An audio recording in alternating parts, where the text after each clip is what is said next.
il incombe à l'État de prévenir toute catastrophe naturelle pour le compte de sa propre population.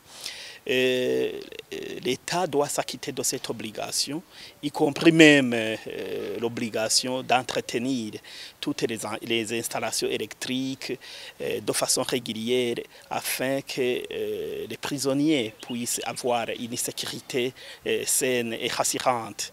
Du point de vue de l'indemnisation, les prisonniers ont le droit d'être indemnisés sur base de ce principe général de droit de la responsabilité de protéger par l'État.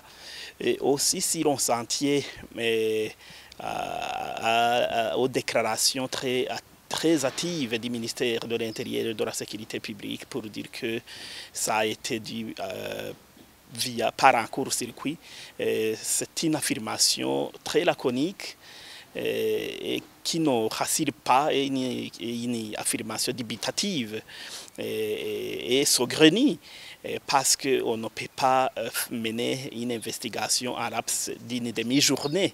Le parquet général de la République devra mettre en place une commission chargé de mener des enquêtes très approfondies afin d'établir la responsabilité de qui que ce soit dans cet incendie majeur survenu à la prison centrale de Gitega.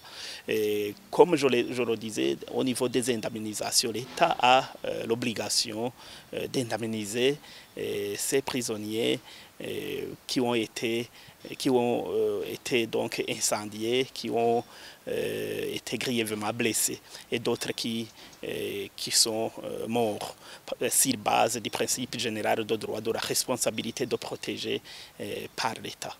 Tout prisonnier a droit à la protection et a droit à la vie. C'est un principe général de droit, un principe sacro-saint que l'État devra normalement devait respecter. S'il s'avère que les déclarations de ces prisonniers faites à la radio RFI sont fondées, normalement ces policiers devront être arrêtés illico prestissimo afin que les enquêtes puissent être menées avec brio.